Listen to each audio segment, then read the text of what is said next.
하나님의 말씀은 구약성경 예레미야서 33장 1절입니다.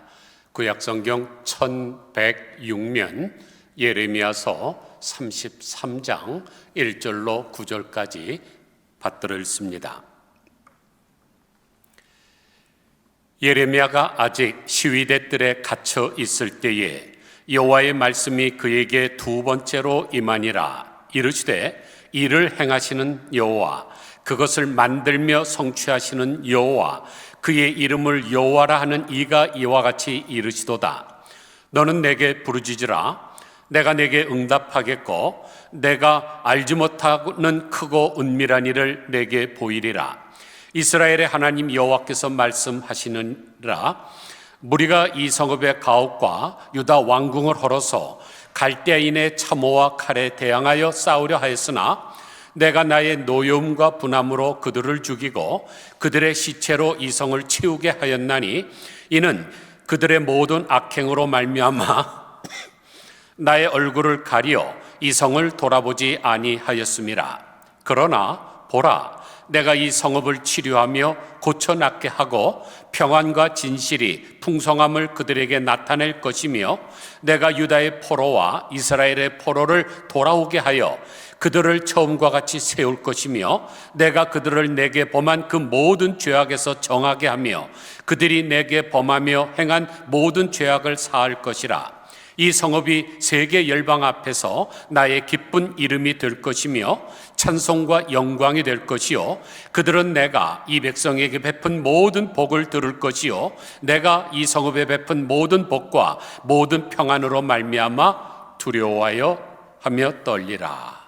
아멘. 먼저 이석희 시인이 쓴 누가 그랬다라는 시를 감상하겠습니다.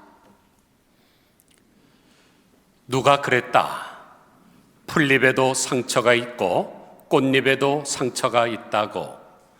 가끔은 이성과 냉정 사이 미숙한 감정이 터질 것 같아 가슴 졸일 때도 있고 감추어둔 감성이 하찮은 갈등에 가파른 계단을 오르내리며 가쁜 숨을 쉬기도 한다. 특별한 조화의 완벽한 인생, 화려한 미래, 막연한 동경, 누가 그랬다. 상처가 없는 사람은 없다고. 그저 덜 아픈 사람이 더 아픈 사람을 안겨주는 거다. 격하게 공감되지 않습니까? 누가 그랬다가 아니라 정말 그렇다죠. 이 지구상에 사는 사람들 중에 상처가 없는 사람은 단 한 명도 없습니다.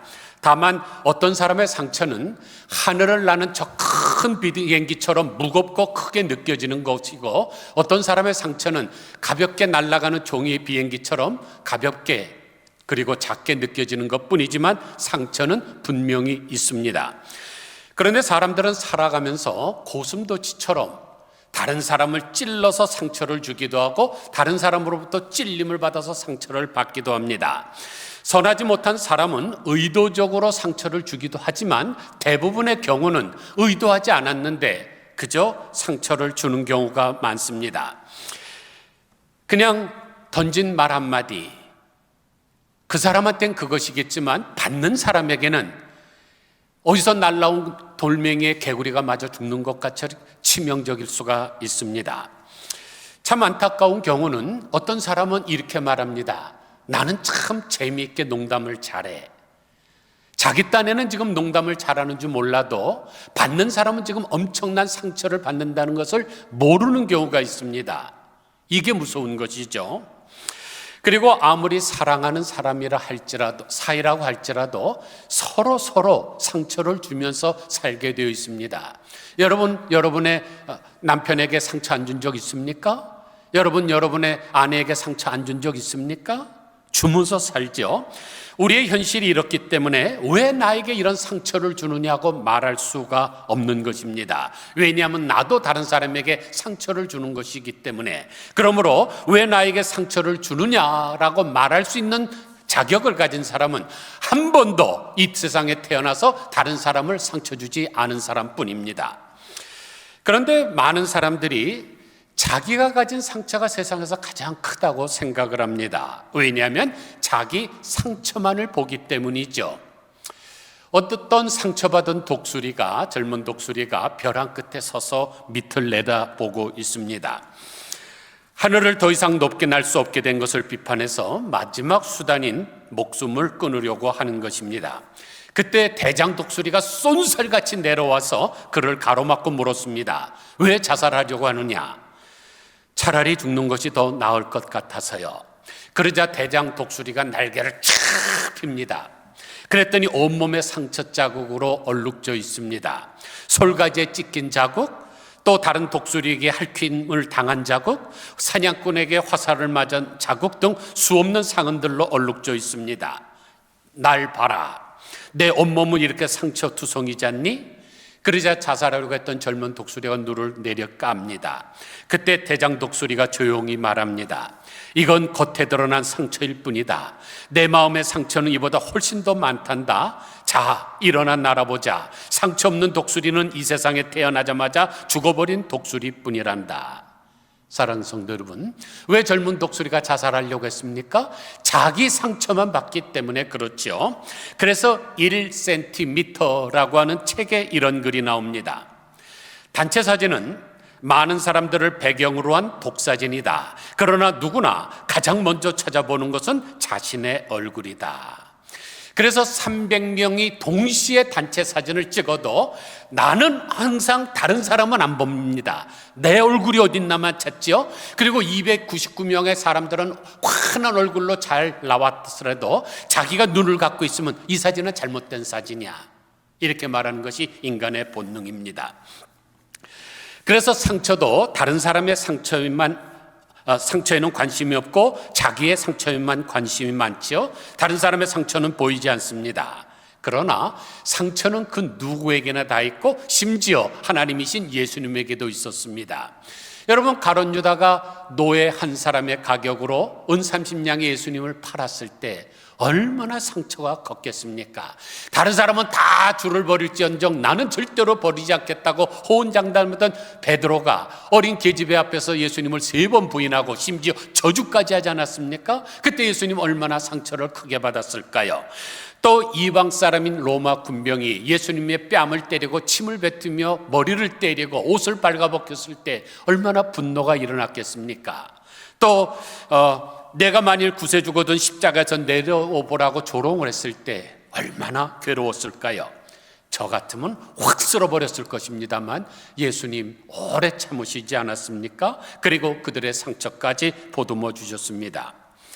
그러면 세상 모든 사람에게 다 상처가 있고 앞으로도 계속 상처를 받고 살아가야만 한다면 어떻게 해야 될까요?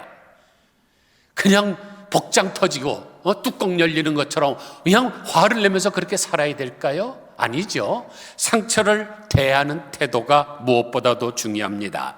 내가 어떻게 상처를 대하느냐에 따라서 나의 인생이 달라지기 때문입니다.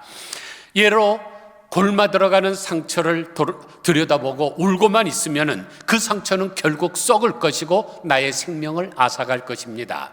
그러나 그 상처에 약을 바르고 계속해서 끊임없이 돌아본다면 그 상처는 낫게 되고 나는 새 힘을 얻을 것입니다. 그러므로 우리는 상처 때문에의 삶이 아니라 상처 덕분에의 삶을 살아가야 됩니다. 세상은 마음먹기에 딸려서 얼마든지 걱정을 인정으로 바꾸고 부정을 긍정으로 바꿀 수가 있습니다. 그러기에 상처 때문에라는 말보다 상처 덕분에라는 말로 바꿔서 마음을 먹으면 세상이 새롭게 보입니다. 세상은 내가 어떤 마음을 품느냐에 따라서 똑같은 현상이지만 다르게 보일 수가 있습니다. 한 가지 예를 들까요? 호박같이 생겼네. 호박에다 줄 긋는다고 수박이 되냐? 이런 말을 언제 사용합니까? 못생긴 여자를 비하할 때 사용하죠. 그러니까 언제부터인지는 알지 못하지만 못난이의 대명사가 된 게 바로 호박입니다. 그런데 정말입니까? 사진 보세요. 실제로 호박을 보면 빨갛고 노랗고 파랗고 얼마나 예쁜 호박들이 많은지 모릅니다. 그리고 통통하고 탐스러워서 얼마나 예쁜지 몰라요? 또 호박꽃도 다른 어느 꽃에 못지않게 아름답습니다. 또 호박은 어디 하나 버릴 것이 없을 만큼 영양분이 풍부해서 식품으로도 건강 효과가 뛰어납니다. 잎, 줄기, 꼭지, 씨 등 모두 먹을 수가 있고 약용으로 사용되는 건강식품입니다. 또한 이 호박에는 다양한 암에 대한 강력한 항암 효과도 갖고 있고 비뇨기과 영역에서는 전립선 암의 위험도 낮추는 효과가 있습니다.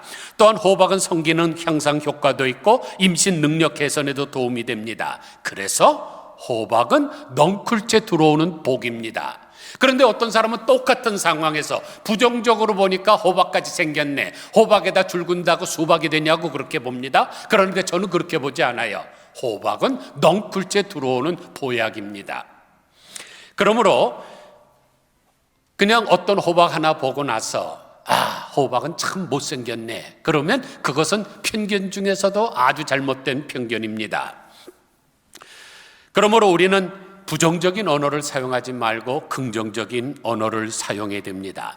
그렇게 사는 사람이 더 행복하고 성공하고 잘 됩니다. 그것은 성경이 증명한 사실이죠. 12정탐꾼을 보면 알 수 있지 않습니까?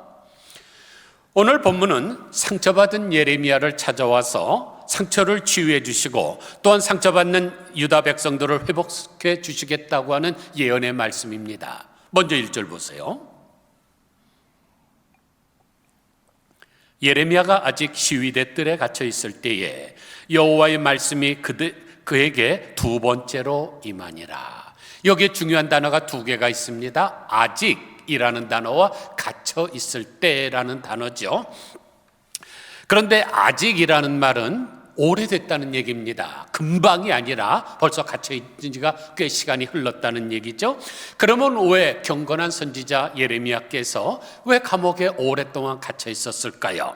예레미야서 20장 1절에 이유가 나오는데, 임멜의 아들 제사장 바솔은 여호와의 성전의 총감독이라 그가 예레미야의 이 일 예언함을 들은지라. 이에 바솔이 선지자 예레미야를 때리고 여호와의 성전에 있는 베냐민 위층에 목에 씌우는 나무 고랑으로 채워두었더니 그랬습니다. 예레미야가 왜 지금 감옥에 갇혀 있느냐 하면은 하나님의 말씀 액면 그대로 예언을 했기 때문에 그렇습니다. 너희가 회개하지 않으면 정녕 나라가 망할 것이고 너희는 이방 나라의 포로로 잡혀가리라. 이 소리가 듣기 싫어서 그를 때리고 목에 나무칼을 씌워서 가뒀습니다. 당시 상황은 이렇습니다. 하나님만을 경외해야 되는 유다 백성들이 하나님의 말씀을 따르지 않고 이방신을 경외하면서 따라가니까 하나님께서 신흥 제국인 바벨론 제국을 막대기로 사용하시려고 작정을 하셨습니다. 징계하시기 위함이죠. 그래서 바벨론 제국이 지금 예레미야 성을 포위하고 있는 상황입니다. 그러므로 살아남기 위해서는 그 바벨론에게 항복을 하는 일인데 유다 왕과 백성들은 하나님 대신에 애굽을 의지합니다. 이런 모습을 보면서 하나님의 섭리를 아는 예레미야 선지자가 안타까운 나머지 눈물로 호소하면서 애굽을 의지하지 말고 바벨론에게 항복을 하라. 그러면 살 길이 열릴 것이라고 합니다. 그런데 그 말이 듣기 싫은 왕에게 미운 털이 박혀서 지금 매맞고 감옥에 갇힌 것이죠.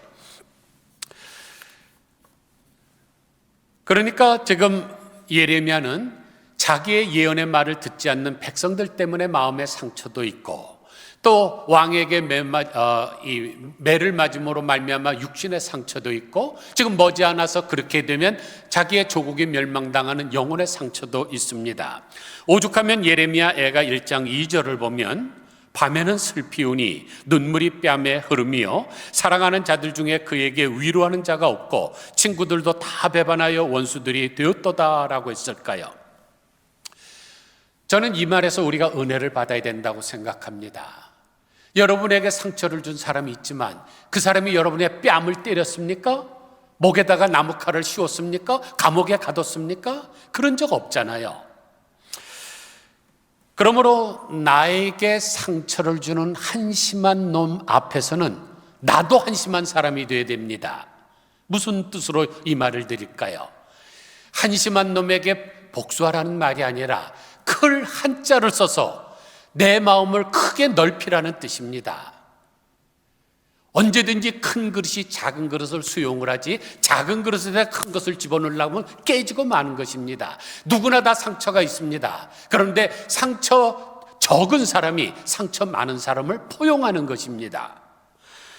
그런데 감옥에 갇힌 예레미야 선지자가 아무도 관심을 주지 않는 고난의 자리에서 무엇을 경험하게 되나요? 바로 은밀하게 하나님과 독대하게 됩니다. 이게 보통 은혜입니까? 그때 하나님께서 하신 말씀이 2절이죠.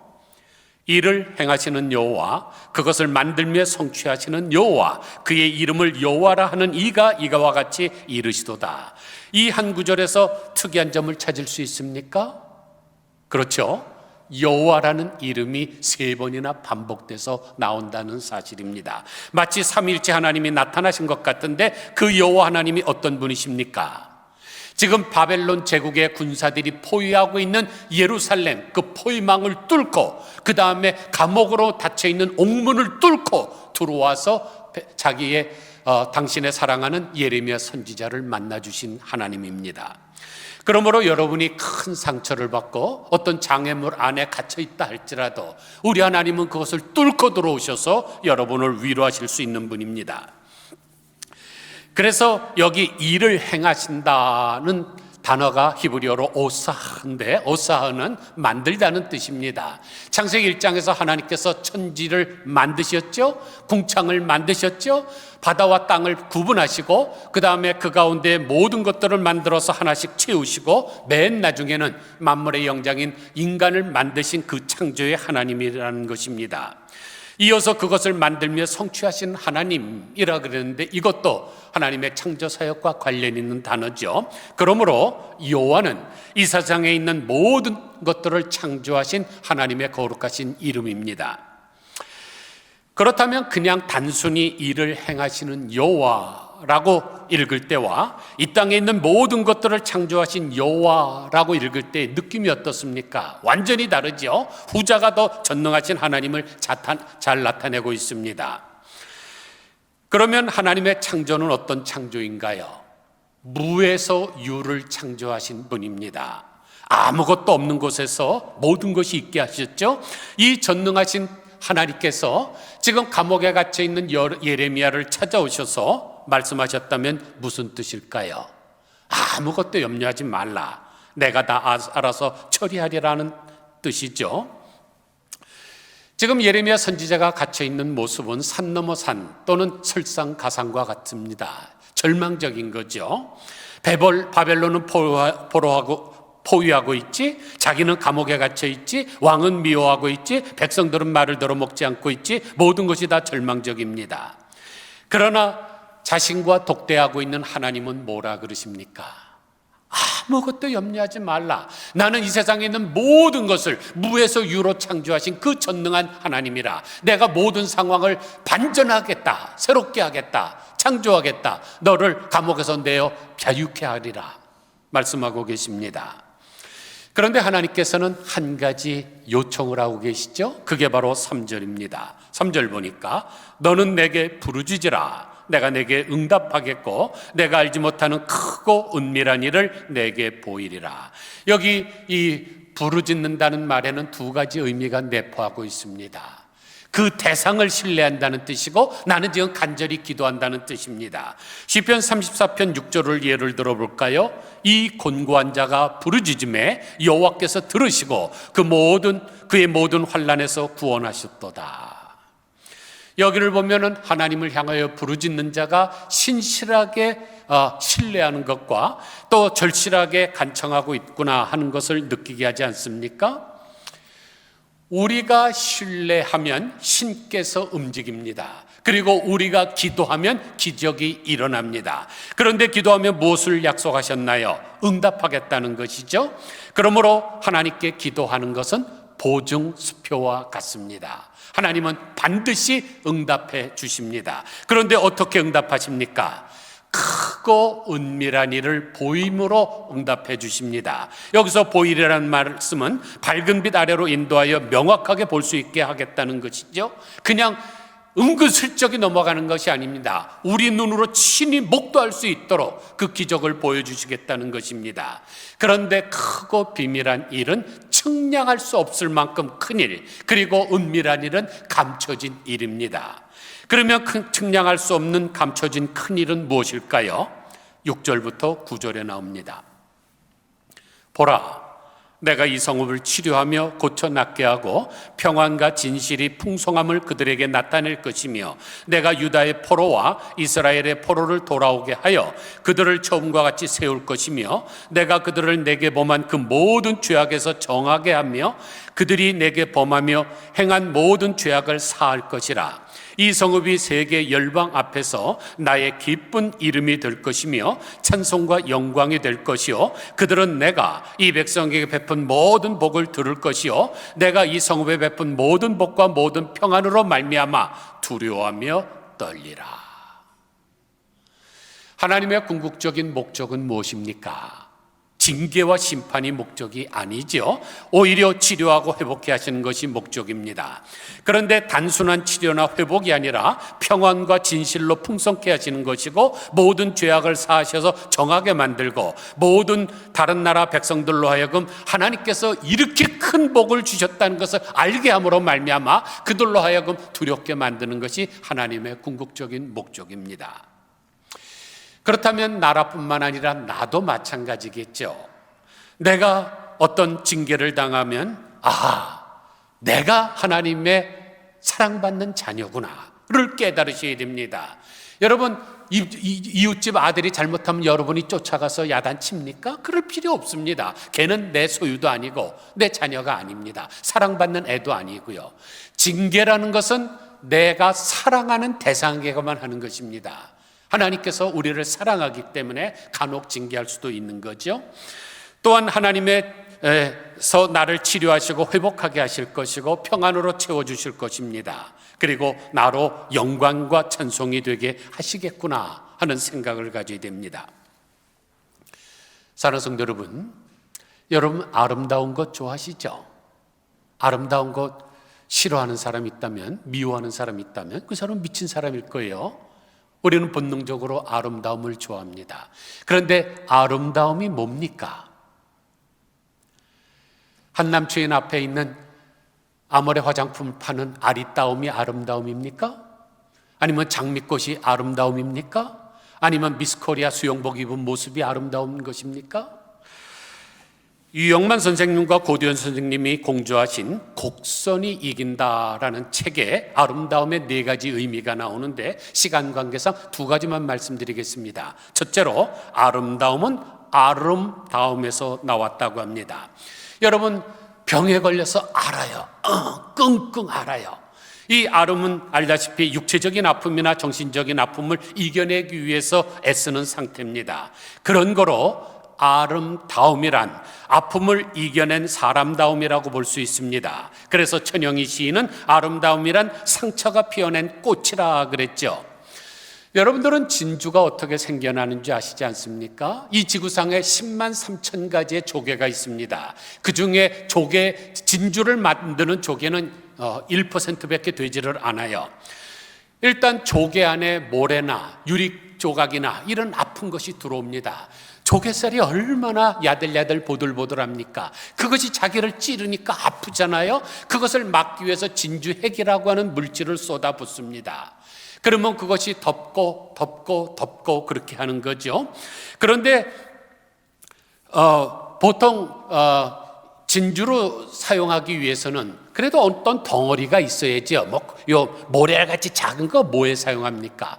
그런데 우리가 사용할 수 있을 정도로 5mm 정도가 되려면 이 진주핵을 500번 정도 분비를 해야 됩니다. 그러니까 계속 아픈 거예요. 그거를 덮고 감싸는 거죠.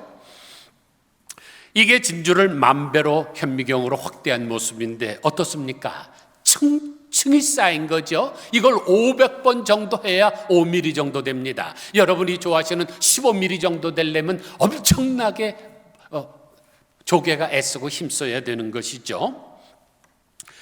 그러므로 진주의 아름다움이란 진주조개가 견뎌낸 자기의 상처 덕분입니다. 그래서 잠언 31장 10절을 보면 누가 현숙한 여인을 찾아 얻겠느냐, 그의 값은 진주보다 더하니라 그랬는데, 여러분 이 구절 이것만 따로 띄워서 보시면 절대로 안 돼요. 성경은 항상 그 문맥을 다 같이 봐야 됩니다. 이 말씀 뒤에 나올 때 이 여인이 얼마나 정말로 눈물 겹도록 고생하는지 모릅니다. 그게 현숙한 여인이고 그것이 진주보다 더 값이 더한 것입니다. 둘째로 아름답다의 의미는 알밤답다에서 유래했다고 합니다. 여러분 잘 아시는 그 밤톨, 수많은 가시로 구성되어 있죠. 접근 자체를 거부하는 밤송이 속에 맛있는 알밤이 숨어 있습니다. 그런데 그 알밤을 얻기 위해서는 그 가시를 벗겨야 되죠. 그런데 알밤을 벗긴다고 끝나는 게 아니죠. 그 안에 또 뭐가 있습니까? 보니가 있습니다. 그런데 이 보니는 우리의 피부와 같습니다. 그 보니를 벗겨낼 때 내 피부를 갉아내는 것처럼 이 밤이 소리를 친다면 뭐라 그러겠습니까? 나 아파, 그만 벗겨, 그러지 않겠습니까? 그런데 그것을 벗겨내야만 정말로 속살이 하얀 예쁜 것이 나타나는 것입니다. 그러므로 아름다움, 알밤답지 자기의 고통을 승화시킨 것이 바로 아름다움입니다. 아무튼 곡선이 이기는 법입니다. 지금 세상이 점점 악해져서 다 직선이 되어가고 있습니다. 국회의원들 보세요. 상대방을 향해서 그냥 꼬챙이 같은 말로 팍팍 쑤시죠. 창으로 쑤시고 화살로 쏘고, 우리가 살고 있는 이 건물도 다 직선으로 바뀌어가고 있습니다. 고층 빌딩, 아파트, 옛날엔 그렇지 않았잖아요. 초가지붕처럼 둥그렇고 왕궁의 처마처럼 둥글하고 다 이랬었는데 모두가 지금은 다 꼬챙이가 돼서 직선으로 그럽니다. 그러나 직선은 곡선을 이길 수가 없습니다. 직선은 다른 것을 덮어줄 수가 없기 때문이죠. 여러분 보재기 보세요. 보재기는 이 세상에 있는 것 중에서 가장 좋은 포장지입니다. 물건이 어떤 모양으로 생겼어도 다 포용할 수가 있습니다. 그런데 박스는 그냥 그 박스, 그 안에 들어가는 것밖에 못하죠. 왜냐하면 직선이기 때문에 그렇습니다. 우리는 곡선이 되어서는 안 됩니다. 직선이 되어서는 안 됩니다. 곡선이 돼야 되죠. 어머니 치마처럼 부드럽게 감싸주고 싸매줘야 됩니다. 그리고 용기를 주고 사람을 살려야 됩니다. 그리고 우리는 상처가 있을 때 곡선 대신 하나님 앞에 나아가야 됩니다. 그러면 하나님께서는 우리의 모든 상처를 다 싸매시고 감싸 주십니다. 그래서 이사야서 30장 26절에서 이렇게 말씀하시죠. 여호와께서 자기 백성의 상처를 싸매시며 그들의 맞은 자리를 고치시는 날에는 달빛이 햇빛 같겠고 햇빛은 7배가 되어 7째 날의 빛과 같으리라. 사랑하는 성도 여러분, 하나님께서는 당신의 자녀된 우리들의 상처를 싸매시고 치유하시고 보듬어 주시고 고쳐주시는 분입니다. 그리고 우리를 더욱 빛난 삶으로 인도하시는 분입니다. 아무쪼록 상처 때문에 라는 부정적인 언어를 버리시고 상처 덕분에 라는 건설적인 언어를 사용하시면서 상처를 받을 때마다 창조주 하나님 앞에 나아가 독대하심으로 말미암아 새롭게 치유함을 받고 영광스러운게 되시기를 주님의 이름으로 간절히 축원드립니다. 기도하겠습니다. 하나님 아버지, 이 지구상에 상처가 없는 사람은 태어나자마자 그 자리로 즉시 죽은 영아밖에 없는 줄 압니다.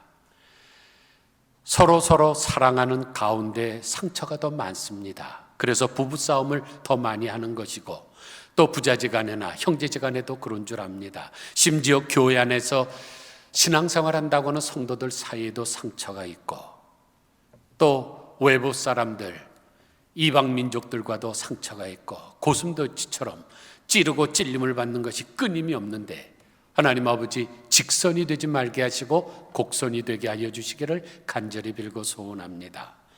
곡선이 이긴다는 이 진리를 잊지 말게 하여 주옵소서. 즉 직선은 아무것도 덮어줄 수 없지만은 곡선은 보자기와 같이 모든 것을 다 수용할 수 있는데 나에게 상처를 주는 한심한 놈 앞에서 내가 한심한 사람이 되게 하여 주옵소서. 글 한자를 써서 내 마음을 넓히게 되면 그것을 다 수용할 수 있을 줄 압니다. 지금 상처받은 예레미야에게 감옥에 갇혀 있고 매맞고 정말로 신사가 처량한데 하나님께서 바벨론 제국의 그 군대를 통과하시고 그 성을 뚫고 들어오시고 옥문을 파괴하시고 들어오셔서 독대하시며 위로하신 그 하나님이 우리의 하나님이시고 그 창조주 하나님께서 우리의 심령을 새롭게 창조하실 수 있는 것을 믿나이다. 하나님 아버지, 우리를 회복되게 하여 주시되 특별히 지금 사랑하는 남편을 먼저 보내고 아픔 속에 있는 김영아 권사님의 따님 위로하여 주시기를 소원합니다. 인간의 말로 아무리 위로한다 할지라도 위로받기 어려운데 전능하신 하나님께서 그 심령 속에 들어가시고 하나님 위로하여 주사 속히 회복되게 하시고 정상적인 삶을 살 수 있도록 은혜 위에 은혜를 더하여 주시기를 간절히 빌고 소원합니다. 오늘 상처가 있는 모든 주의 백성들의 심령이 회복되기를 간절히 소원하옵고 예수 그리스도의 거룩하신 이름으로 간절히 기도드리옵나이다. 아멘.